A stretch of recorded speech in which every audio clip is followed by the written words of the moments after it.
Cool. So welcome everybody. Welcome to our CarbonCurious webinar. My name is Charlie Cottrell-Jury. I'm a carbon analyst and an account manager at CarbonCrop, and I'm super excited to be your host today. We're going to have a chat about managing your forest, and in particular, pest management within native forests. We've got an awesome guest here. He's going to share some of the nitty gritty of looking after pests in your forest, or keeping on top of them, or what the best approaches are. So his name's Sam Gibson, or better known as SamTheTrapMan. And Sam works tirelessly up and down the east coast of the North Island. He's supporting native biodiversity conservation and restoration. He's a bushman, an educator, and he shares his knowledge and his love for forests via his social media channels, while also getting his hands dirty with the New Zealand Landcare Trust. I'm super excited to have Sam here to explore the ins and outs when it comes to managing a forest. We're going to be focusing particularly on pest management and what pest management looks like for a registered forest in the emissions trading scheme. But yeah, if you want to say hi, Sam, and introduce yourself a little bit more. How you doing, Charlie? Hey, thanks heaps for having me on, and thanks heaps to everyone on this call. Like, I really like what your guys' clients do, Charlie. Like, looking after our whenua here and keeping it in forests for the rest of Aotearoa. That's a big thing. So I really appreciate you guys inviting us into this space. Nice one, awesome. Thanks, Sam. So just gonna at the end of the session, just to jump quickly to the end, we're going to have a Q&A session. We've got a bunch of questions that were submitted before we started, and so we're going to run through those. But if you have any questions that come up during the session, feel free to ask them. Down the bottom of your screen, you should be able to see a Q&A button. You can just click on there, type in your question, and we'll do our best to answer them. So before we get started, I'm just going to take a quick moment to introduce CarbonCrop. CarbonCrop's a technology company with the aim of using artificial intelligence.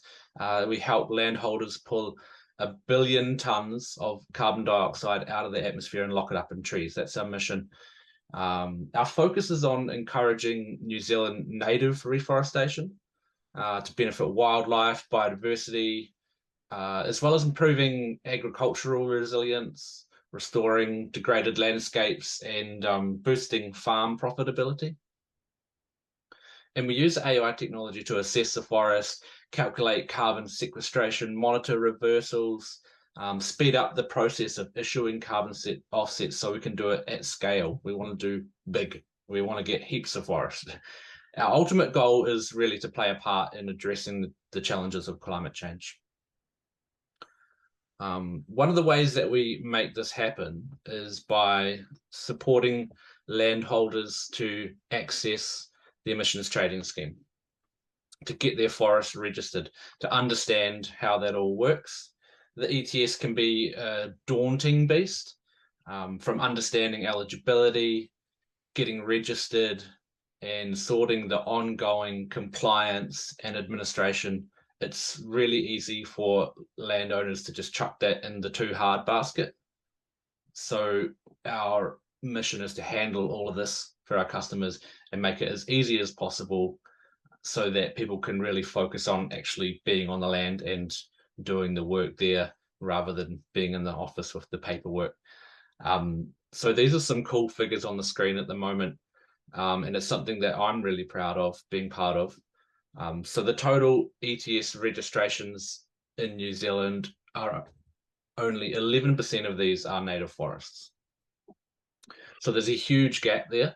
The system has been heavily based around pine forests for so long, and of course they play their part, but the system has been based around that for so long that so many native forest owners or people that want to grow or restore native forests aren't aware that they can actually be involved and that they could be getting a return to help them support that forest. And so that's why over 80% of the forest that CarbonCrop has registered has been native forest. So once you get registered in the ETS, we take care of the admin side of things, the paperwork, the bureaucracy, compliance, all these bits and pieces. So that allows you the landowner to be out there taking care of the forest, getting in there, getting amongst it, rather than dealing with the bureaucracy. But what does that actually involve? So there are some obligations when you have a forest registered in the ETS. The main one being that you have to keep your forest standing. So the carbon that's getting locked up in your forest stays locked up and doesn't get emitted back out into the atmosphere. So it is what it says on the can. Permanent is permanent. There is allowances for small amounts of clearing, for tracks and bits and pieces like that. But what we're really focusing on today is around pest control, and fencing comes into that as well. So there's no actual specific requirements for pest management within the ETS registered forest. It comes back to this first point, ensuring that your forest grows and remains. This is like really important, obviously, for young and establishing forests that could get hammered by some of our pest species.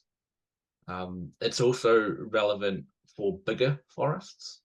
Once the registration goes over 100 hectares, the forest growth actually gets specifically measured by a forestry consultant. And if this is being affected by pests, then the amount of carbon being sequestered is going to be lower, the return is going to be lower from a carbon perspective and carbon credit perspective. Of course, there's heaps of other benefits to managing pests, but just speaking specifically about the carbon aspects. But just to be clear, today we're sharing general information about pest management with a predominant focus on native forests. If you have a larger exotic plantation, you may need to comply with specific resource consent conditions or your local regional pest strategy. And these are really highly specific to your site, your resource consent, and your region. And we're not going to get into that level of detail today. But that's enough from me. I'm going to hand over to Sam to let him share his wealth of knowledge around pest control. Awesome, thanks, Charlie.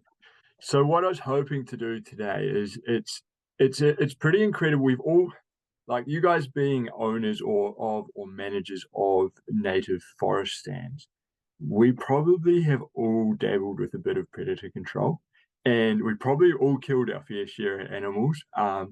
But what I want to take you through today is a bit of an understanding of what best practice looks like. So if we are looking at controlling possums, what density of trap network do we have to have in place to actually have a big impact on the forest? Because it's all about impacting our forest for the better, which is kind of what you guys are doing for our country with your forest anyhow.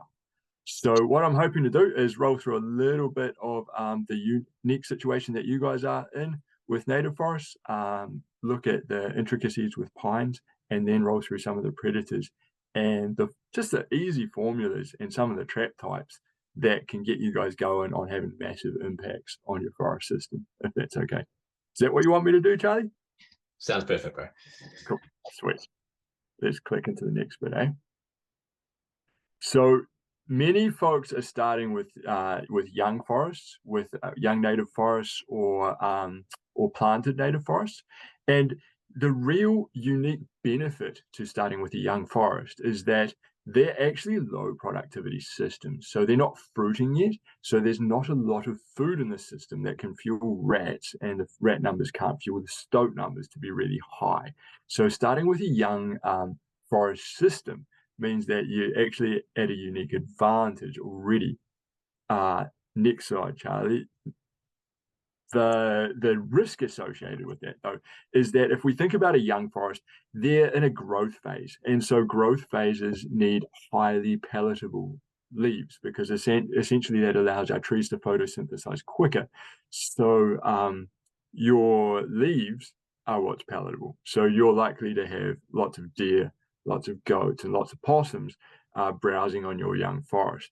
Low rat numbers because there's no fruit in the system yet, and low stoat numbers because they're not predating on those rats.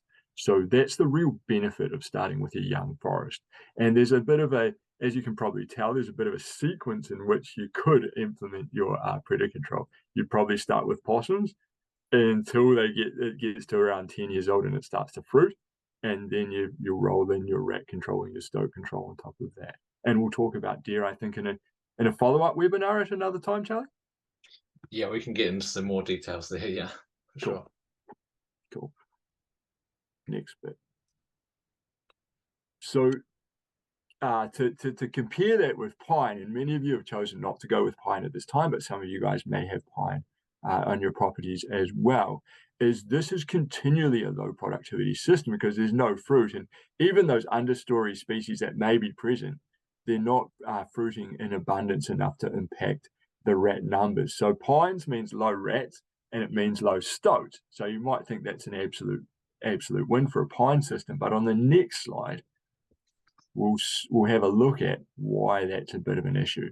So being a monoculture in pines, you'll get and there's low rats in the system, low stoats in the system, you'll actually start to see that you'll get an abundance of insectivorous species. So you can hold kiwi in pine forest really well. You can hold totowa, native robins, meadow, all of these insectivorous species, but you don't have the tree diversity to gain real biodiversity of species because there's no fruit, there's no flowering, there's no nectar. So long term, if you chose pine, it would have a massive be a massive detriment to the biodiversity of our phenol. Stoats, everyone's seen these little guys. You can identify the stoat by his tufty black tip to his tail. And you guys can read the stats there. That's their natural food source. So if you've got rats or rabbits, the stoat numbers are going to be fairly high. And they impact our larger birds. And they are wired by river systems, ridges, and tracks. That's how they operate and get around the country. They can travel up to 64 kilometers in 48 hours. So when we're thinking about our bush blocks, they get through our bush blocks pretty quick. But this is how to deal with them on the next slide. We've got a really standard formula. So in native forest systems, we put, if you go on Google Maps and lay traps out, you can figure out, okay, we need to get to a certain density, and that density means there's enough traps in place for the stoat to interact with them and not have and be killed and not have an impact on our bird species. And this has been trialed right across the country for years and years. So typically we go for 1 trap per 6 hectares, or in low productivity systems like pine, Kānuka, Mānuka, or farmland, we go 1 trap per 10 hectares. And we put them on those pre-existing farm tracks up the rivers and up the ridges and spurs because they, like us, travel all the easy country. So it's pretty easy, eh? If we think about that, 1 trap per 6 hectares up your ridge line and your river system, and you can keep on top of your stoats really quickly. And these are some of the traps, and we'll just roll through them pretty quick. The Doc 200 standard, everyone loves this trap, real easy to use. Cheap like the budgie, but the level of the level of time you have to invest, you actually have to get to it every month, which will work for some people, but it won't work for others. The A24, a little bit more expensive, but it means that you only have to get to it every 4 months. And these guys, like, a lot of people don't think that they work really well for stoats because they don't see the dead bodies. But we're doing 30,000 hectares. I've got a 30,000 hectare project, 6,000 hectare project with these guys for stoats, and they do a really good job of growing field numbers and kiwi numbers. So they're actually quite effective for stoats, even though you may not see the dead bodies.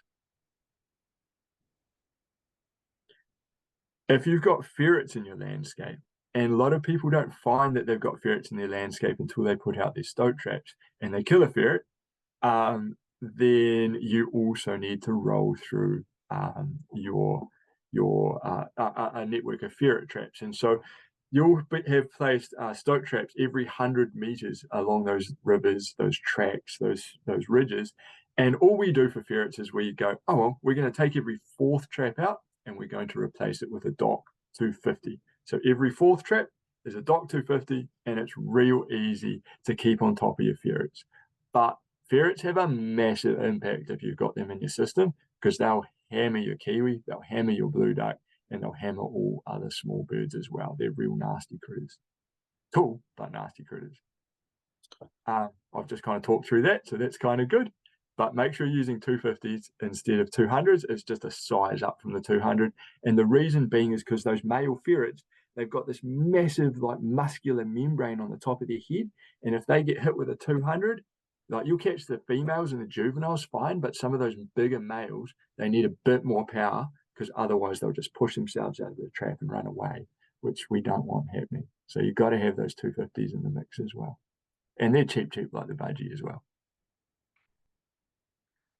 Possums, these guys, you know them, they're real habitual. So it's all about figuring out where the possum's going to be, how it's operating with that landscape, what trees are palatable to the possum, what ones aren't. Because what we know is that possums, they spend 80% of their night being social and only 20% of their night feeding. So you might see that there's a lot of possum sign on one tree, but they're not actually going there to eat. So we want to get the possum in his kitchen, where he's going there for food, rather than the nightclub, because we know that when we go to the nightclub, we're probably not interested in food. They're interested in other things, but we want to make sure we're setting our traps that are baited with food where he's going to eat. So possums, it's all about being figuring out his practices and his habitual nature. So we'll get through to that next one there, Charlie. So it's a real simple method for possums.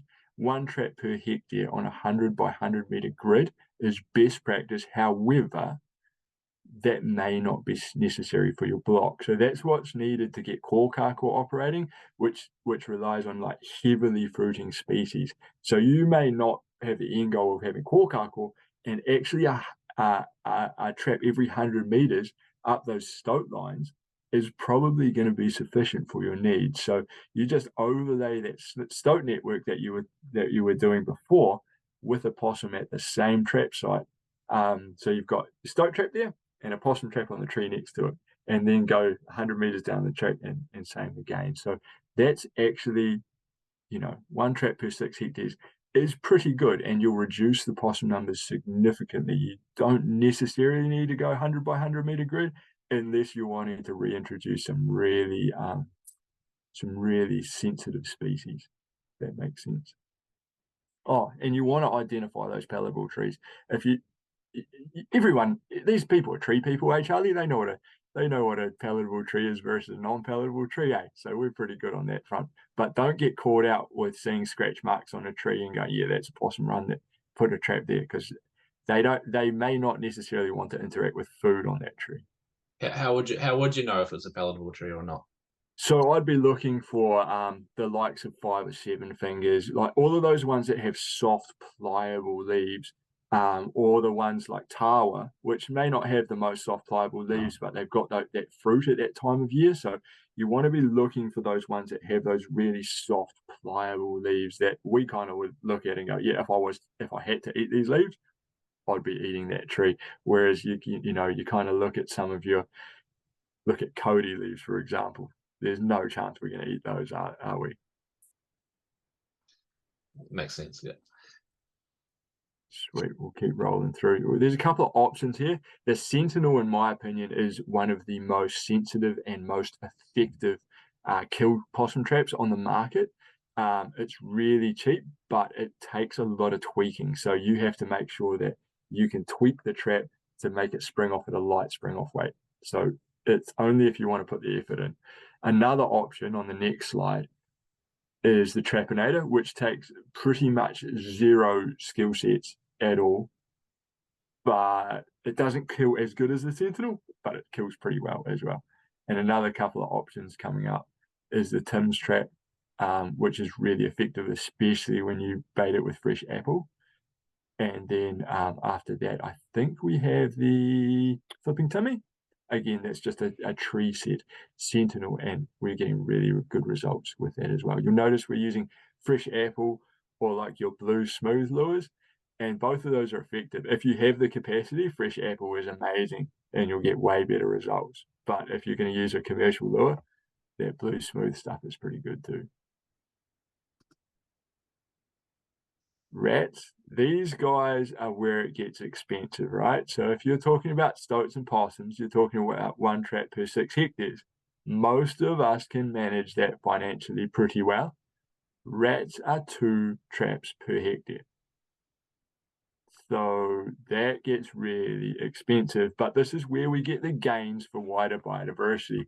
These guys affect your small birds, so they've got really small home ranges. There's lots of them. So small birds, your lizards, your insects, they're all affected. Frogs, they're all affected by rats. So that's where you get your big gains there. And when your forest system will grow and you'll get a larger canopy. But rats really come into the system when you get that smaller hoodoo layer on the sort of forest floor, and when they start to fruit.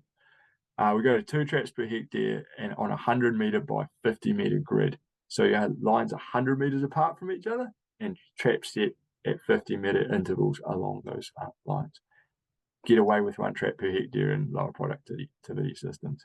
The A24, again, it's a little bit more expensive, but you only have to go there every 4 months, so that might suit a lot of people in the sort of out of the way places.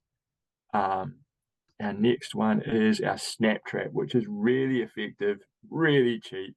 You need to check them every 2 weeks because rats breed really fast. So it's kind of whether you want to either do it yourself or employ someone in your bush block. That's when snap traps come into their own. I guess you could use a combination, right? Like if there's areas that are closer and more easily accessible, you could use the cheaper traps, and then for those harder to reach places, maybe some of those less hands-on ones. Very much so. And we do that a lot, like in our steep country that we don't want to go to, or like when you've got a river to cross to get there, we use A24s. And in our sort of front country flats, we're actually quite happy tootling along. Snap traps are the answer, yeah, for sure. And Doc 200, it's in this scenario, it's only kind of if you want to nail your stoats as well, they cost twice as much as your snap traps. So it's a good option for rats. They're very effective. But if you're doing the budget, I'd probably go for snap traps. There was a question about cats, Charlie? Yeah, that's further on. If you're feeling like you don't want to talk about cats, just pause us for a second. But cats are the biggest unanswered question in biodiversity in New Zealand. These guys have a massive impact on bats, a massive impact on lizards, and a massive impact on the likes of seal, etc. So they're pretty gnarly, but we don't have any good conservation tools yet, like at all. So we've got a couple that are okay, but we're never going to get on top of it. We'll kill the young and dumb pretty easily. That's achievable, but those old wily ones, we actually don't have tools in New Zealand conservation to keep on top of those consistently, unless we want to put some pretty gnarly chemicals on the place. Right. So it's a bit of a sensitive topic because everyone loves cats and beautiful pets, and so nice to have around. It's hard to think of them as something that we want to kill, right? Totally. And I also just think like I like to be able to offer a solution, and I can't offer you like this is going to work in this scenario to have a massive impact, but we can definitely kill a lot of the young and dumb cats, which will minimize the impact cats are having on your blocks for sure. And there's a couple of tools in the next slides if that makes sense.